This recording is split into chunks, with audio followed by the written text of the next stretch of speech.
د بقرې مبارکه سوره چې د قرآن عظیم الشان دوهمه سوره ده په مدینې منورې کې رانازله شوې ده 280 مبارک آیاتونه لري تلاوت او پښتو ترجمه یې له 142 آیت څخه اورئ سيقول السفهاء من الناس ما ولاهم عن قبلتهم التي كانوا عليها قل لله المشرق والمغرب يهدي من يشاء إلى صراط مستقيم ناپوهان به ارومرو وای پر دوی څه شوي دي چې په ناڅاپي توګه له هغې قبلې نه واوښتل چې مخکې د هغې لوري ته لمونځ کو ای پیغمبره دوی ته ووایه ختیځ او لویدیځ ټول د الله دي د الله چې هر چاته خوښه شي سمه لاره ورښي وكذلك جعلناكم أمة وسطا لتكونوا شهداء على الناس ويكون الرسول عليكم شهيدا وما جعلنا القبلة التي كنت عليها إلا لنعلم من يتبع الرسول ممن ينقلب على عقبيه وإن كانت لكبيرة إلا على الذين هدى الله وما كان الله ليضيع إيمانكم إن الله بالناس لرؤوف رحيم او په همدې ډول مونږ تاسې یو امت وسط ګرځولي یاست تر څو تاسې په نړیوالو شاهدان او پیغمبر پر تاسې شاهد اوسي پخوا چې تاسې کوم لوري ته مخ اړو هغه مو صرف د دې ښوونې لپاره قبله ټاکلې وه چې څوک د پیغمبر صلی الله علیه وسلم پیروي کوي او څوک په شا اوړي دا کار خو ډیر سخت و مګر د هغو کسانو لپاره هیڅ سخت ثابت نشو چې د الله له لارښوونې نه یې ګټه اخیستې وه الله به ستاسې دا ایمان هیڅکله ضایع نه کړي باور ولرئ چې هغه پر خلکو ډیر زیات مهربان او رحمت کوونکی دی قد نرى تقلب وجهك في السماء فلنولينك قبلة ترضاها فول وجهك شطر المسجد الحرام وحيث ما كنتم فولوا وجوهكم شطره وإن الذين أوتوا الكتاب ليعلمون أنه الحق من ربهم وما الله بغافل عما يعملون د آسمان لوري ته ستا بیا مخ اوښتل مونږ وینو دا دی مونږ ته د هغې قبلې لوري ته ګرځوو چې ستا خوښیږي د مسجد حرام لوري ته مخ وګرځوه اوس چې تاسې هر چیرته اوسئ نو همغه لوري ته مخ واړوئ لمونځ وکړئ کومو خلکو ته چې کتاب ورکړی شوی دی ښه پوهیږي چې د قبلې بدلیدو دا امر د هغو د رب لخوا او حق دی خو له دې سره چې دوی څه کوي الله ورڅخه ناخبره نه دی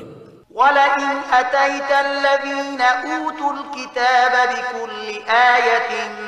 ما تبعوا قبلتك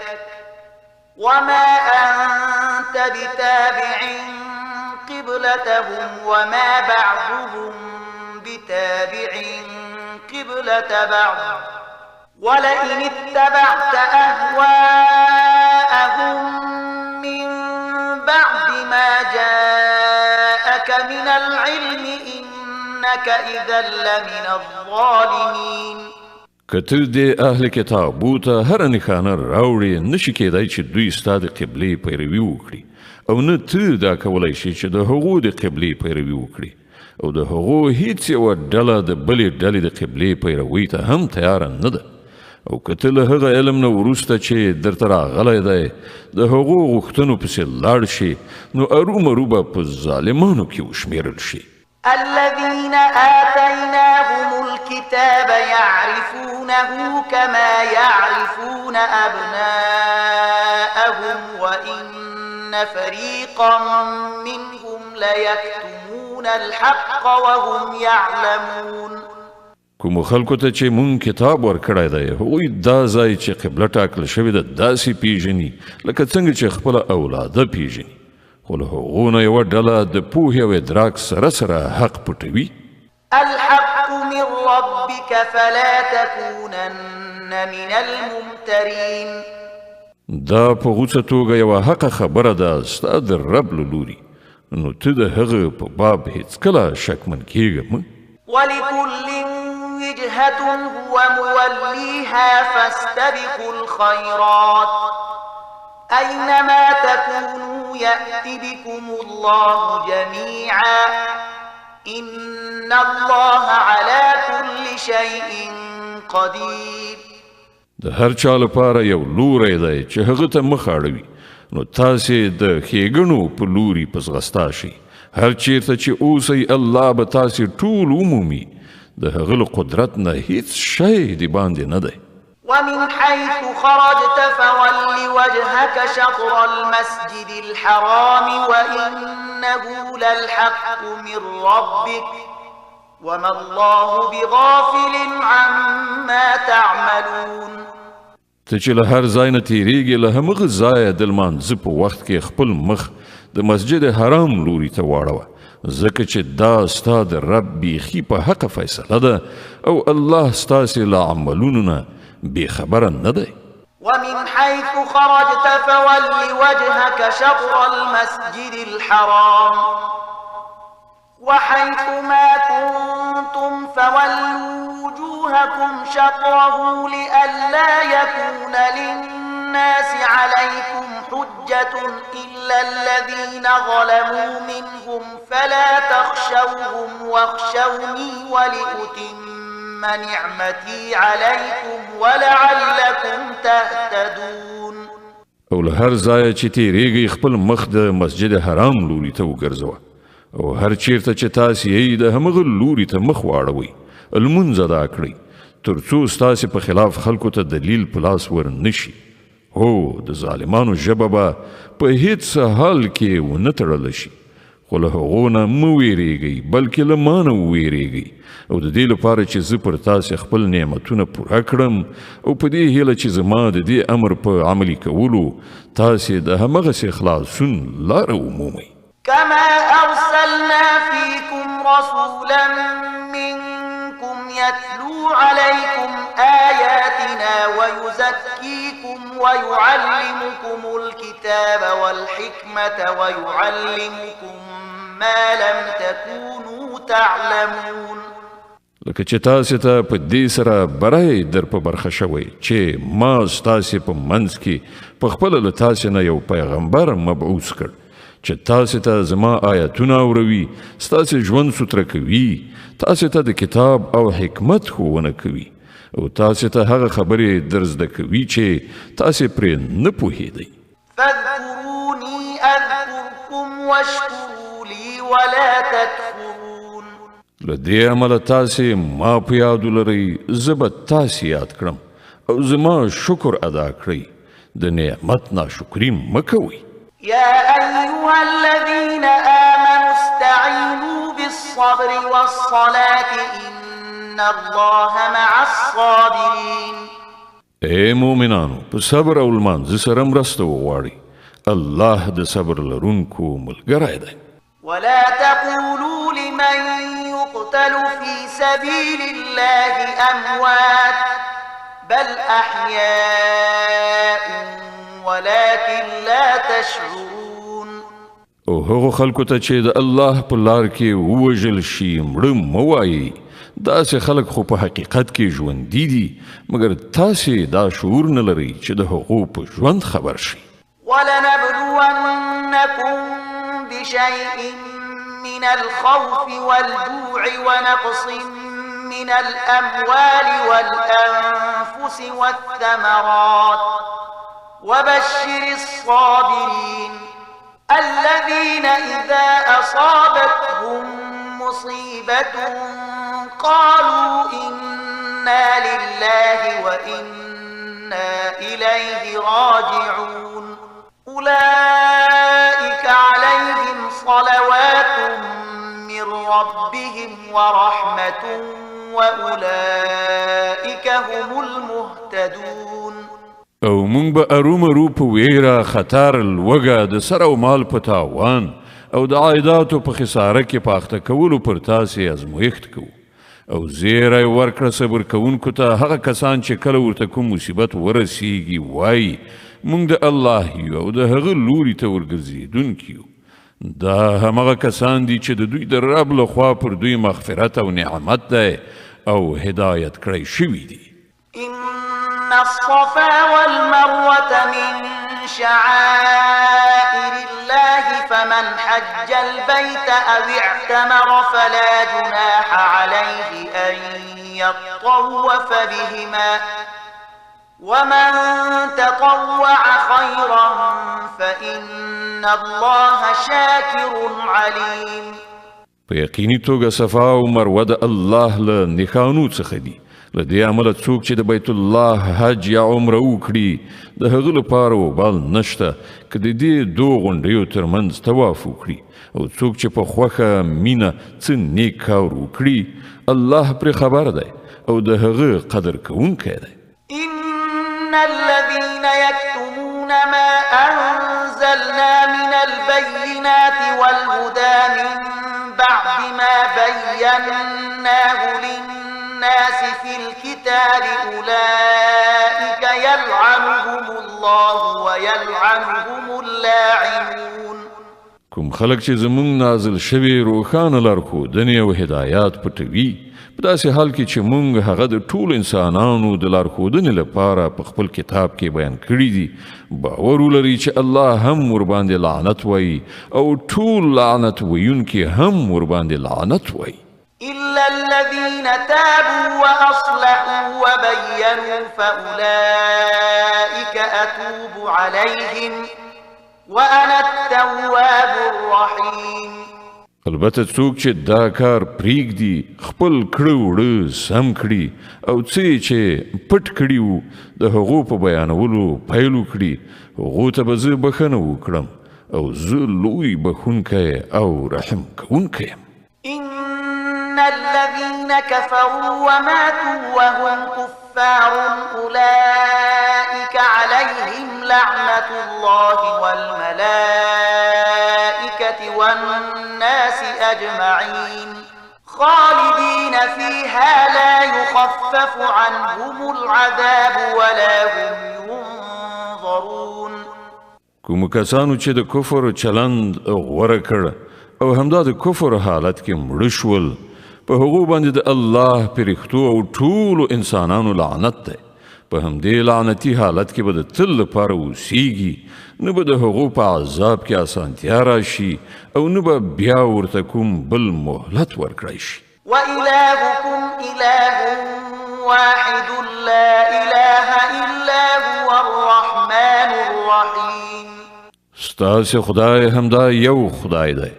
له هغه رحمان او رحیم نه پرته بل کوم خدای نشته. إن في خلق السماوات والأرض واختلاف الليل والنهار والفلك التي تجري في البحر بما ينفع الناس وما أنزل الله من السماء من ماء فأحيا به الأرض بعد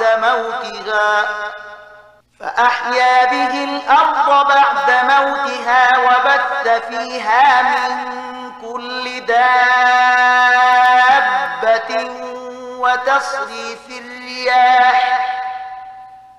وتصريف الرياح والسحاب المسخر بين السماء والأرض لآيات لقوم يعقلون. د دې حقیقت پیژندنې لپاره که کومه نښه نښانه په کار ده نو څوک چې له پوهې نه کار اخلي د هغو لپاره د آسمانونو او ځمکې په ساختمان کې یو په بل پسې د شپې او ورځې په پرله پسې راتګ کې په هغو کښتیو کې چې د انسانانو د ګټې وړ شیانو د وړلو راوړلو لپاره په سیندونو او سمندرونو کې ګرځي راګرځي د باران په هغو اوبو کې چې الله یې له پاسه راوروي او د هغو په وسیله ځمکه ژوندی کوي او په خپل دغه انتظام سره یې په ځمکه کې هر راز ساکخان خوار کړي دي د بادونو په لګېدو کې او په هغو وریځو کې چې د آسمانونو او ځمکې په منځ کې د امر ښکیل دي بې شمیره نښانې دي ومن الناس من يتخذ من دون الله أندادا يحبونهم كحب الله والذين آمنوا أشد حبا لله ولو يرى الذين ظلموا إذ يرون العذاب أن القوة لله جميعا وأن الله شديد العذاب خود خدای پر یووالي باندې د دې ښکارا څرګندو دلالت کوونکو نښو نښانو د لیدلو سره سره هم ځینې خلک داسې دي چې له الله نه پرته نور د هغه سیالان او مخه یې ګرځوي او پر هغو داسې میندې لکه چې څنګه له الله سره مینه لرل ښایي په داسې حال کې چې ایمان لرونکو ته تر هر چا زیات الله ګران وي هغه ادراک او احساس چې د ظالمانو ته د عذاب د لیدو په وخت کې پیدا کیدونکی دی که همدا نن دوی لیدلی وای نو باور به یې راغلی وای چې ټول قوت او ټولې واکمنۍ یوازې الله لره دي او په دې به یې هم باور شوی وای چې الله سره ډیر سخت عذاب شته إذ تبرأ الذين اتبعوا من الذين اتبعوا ورأوا العذاب وتقطعت بهم الأسباب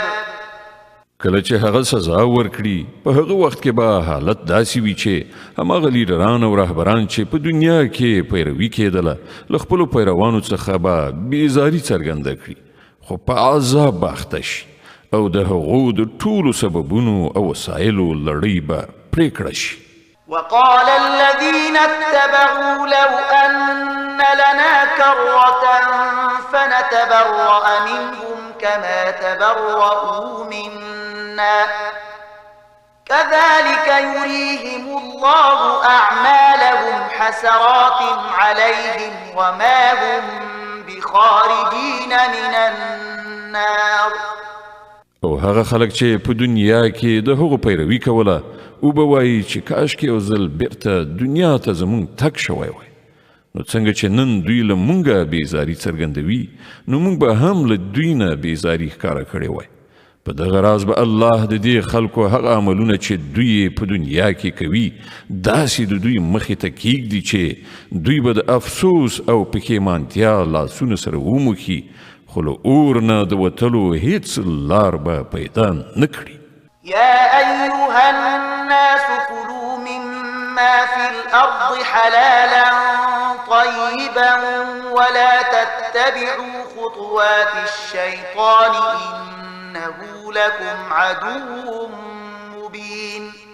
ای خلکو په ځمکه کې چې کوم حلال او پاک شیان دي هغه خورئ او د شیطان په ښودل شوو لارو مه ځئ هغه ستاسې ښکاره دښمن دی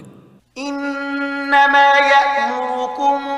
بالسوء والفحشاء وأن تقولوا على الله ما لا تعلمون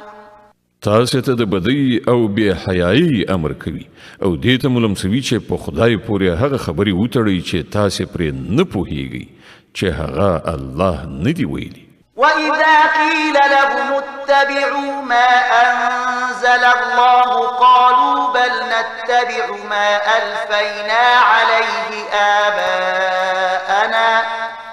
أولو كان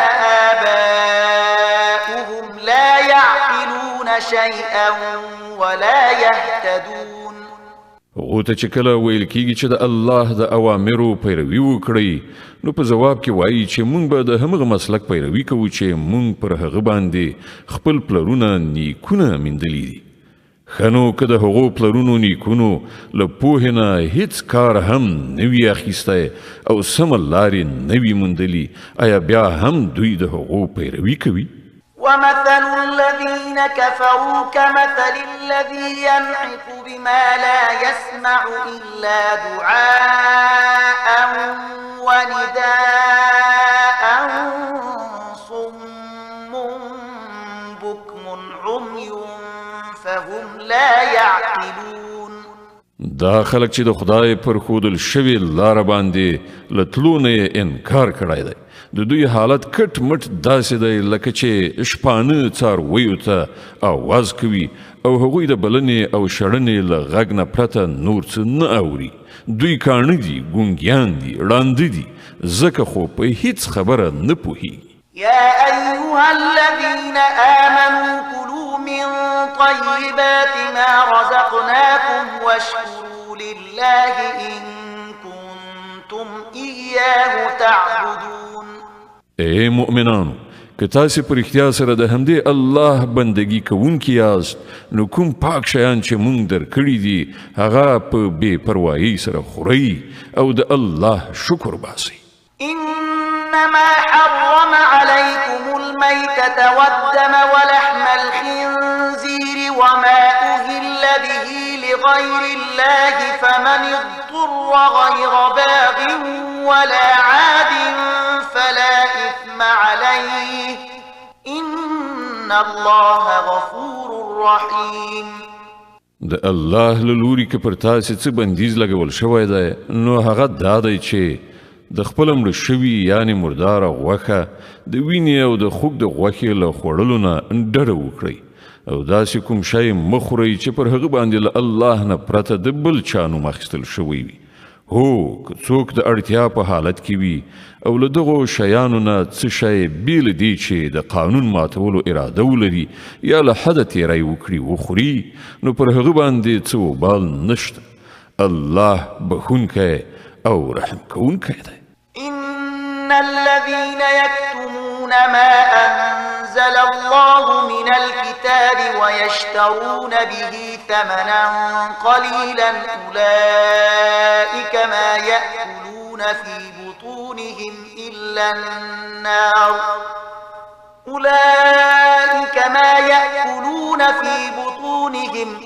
النار ولا يكلمهم الله يوم القيامة ولا يزكيهم ولهم عذاب أليم. حق دا د څوک چې هغه حکمونه پټوي چې الله په خپل کتاب کې نازل کړي دي او په لږ غوندې دنیوي ګټو یې له لاسه ورکوي،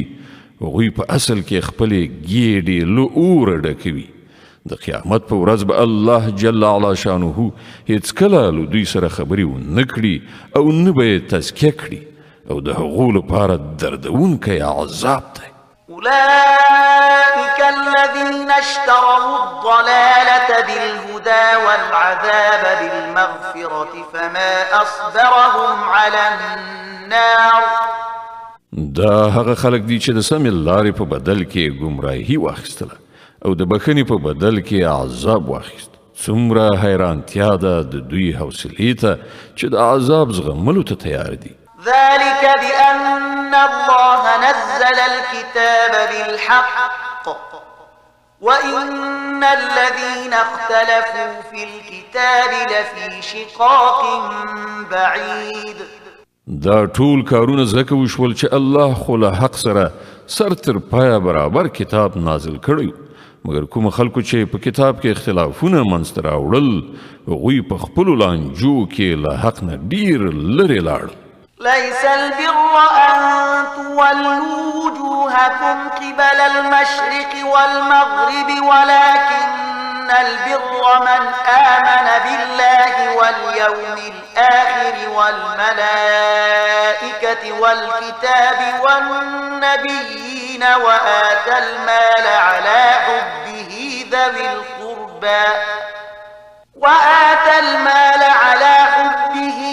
القربى واليتامى والمساكين وابن السبيل والسائلين وفي الرقاب وأقام الصلاة وآتى الزكاة والموفون بعهدهم إذا عاهدوا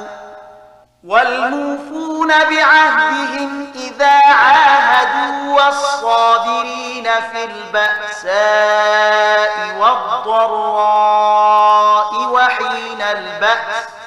أولئك الذين صدقوا وأولئك هم المتقون. نیکی یوازې دا نه ده چې تاسې خپل مخونه ختیځ لوري ته واړوئ یا لویدیځ لوري ته، بلکې نیکی دا ده چې انسان الله او د قیامت ورځ او په رښتیا او د الله نازل کړای شوي کتابونه او د هغه پیغمبران د زړه کومې ومني او د الله په مینه کې خپل ګران مالونه په خپلو خپلوانو، یتیمانو، مسکینانو، پردیسیانو، درویزګرو او د غلامانو په ازادۍ مصرف کړي، المنځ قایم کړي، زکات ورکړي، او نیکان هغه کسان دي چې کله وعده وکړي ترسره یې کړي، او د تنګسي او غمونو په وخت کې او د حق او د باطل په جګړه کې صبر وکړي. همدا ریښتیني او همدا پرهیزګار خلک دي. يا أيها الذين آمنوا كتب عليكم القصاص في القتل الحر بالحر والعبد بالعبد والأنثى بالأنثى فمن عفي له من أخيه شيء فاتباع بالمعروف وأداء إليه بإحسان ذلك تخفيف من ربكم ورحمة فمن اعتدى بعد ذلك فله عذاب أليم. ای مؤمنانو، ستاسې لپاره د قتل په دعوا کې د قصاص حکم لیکل شوی دی. آزاد د آزاد په مقابل کې ووژل شي او غلام د غلام په بدل کې او ښځه د ښځې په بدل کې. هو، کله کوم قاتل سره د هغه دیني ورور یو څه نرمۍ کولو ته تیار وي، نو په ښه وجه د وژنې د بدل په باب اقدام وشي، او پر قاتل باندې لازمه ده چې په صداقت سره خونه یې ورکړي. دا ستاسې د رب لخوا اسانتیا او رحمت دی. کله دې نه وروسته څوک تجاوز وکړي، د هغه لپاره دردونکی عذاب دی. ولكم في القصاص حياة يا أولي الألباب لعلكم تتقون. هوښیاران، ستاسې لپاره په قصاص کې ژوند دی، په کار ده چې له دې قانون نه سر ونه غړوئ. كتب عليكم إذا حضر أحدكم الموت إن ترك خيرا الوصية للوالدين والأقربين بالمعروف حقا على المتقين. پر تاسې باندې فرض کړای شوې ده چې کله له تاسې نه د کوم یو د مرګ وخت را نږدې شي او هغه له ځانه وروسته مال پرېږدي، نو مور، پلار او خپلو خپلوانو ته دې په مناسبه توګه وصیت وکړي. دا حق دی پر پرهیزګارانو. فمن بدله بعدما سمعه فإنما إثمه على الذين يبدلونه إن الله سميع عليم. نو چا چې وصیت واورید او بیا یې هغه بدل کړ، نو د هغه وبال به د بدلونکو په غاړه وي. الله د هر څه اوریدونکی او په هر څه پوهیدونکی دی. فمن خاف من موص جنفا أو إثما فأصلح بينهم فلا إثم عليه إن الله غفور رحيم. البته کله چا سره دا اندېښنه وي چې وصیت کوونکي په ناپوهۍ یا په قصدي توګه حق تلفي کړې ده او هغه د دې موضوع د اړوندو کسانو په منځ کې روغه وکړي، نو پر هغه باندې هیڅ وبال نشته. الله بخونکی او رحم کوونکی دی. يا أيها الذين آمنوا كتب عليكم الصيام كما كتب على الذين من قبلكم لعلكم تتقون. ای مؤمنان، پر تاسې روزې فرض کړای شوي، لکه چې له تاسې نه د مخکې پیغمبرانو په پیروانو فرض کړای شوي وي. له دې نه دا هیله ده چې تاسې کې د پرهیزګارۍ صفت پیدا شي. أياما معدودات فمن كان منكم مريضا أو على سفر فعدة من أيام أخر وعلى الذين يطيقونه فدية طعام مسكين فمن تطوع خيرا فهو خير له وأن تصوموا خير لكم إن كنتم تعلمون. د څو ټاکلو ورځو روژې دي. کله تاسې نه څوک ناروغ وي یا پردیس وي نو په نورو ورځو کې د همغومره شمیر پوره کړي. او کوم خلک چې د روژې نیولو وس نه لري لکه د لوی عمر او دوامداره مرض خاوندان او وینه نیسي نو هغه د فدیه ورکړي. د یوې روژې فدیه یو مسکین ته خواړه ورکول دي. او څوک چې په خپله مینه څه زیاته نیکي وکړي نو دا د همغه لپاره غوره ده. خو که تاسې پوهیږئ نو ستاسې لپاره ښه همدا ده چې روژه ونیسئ.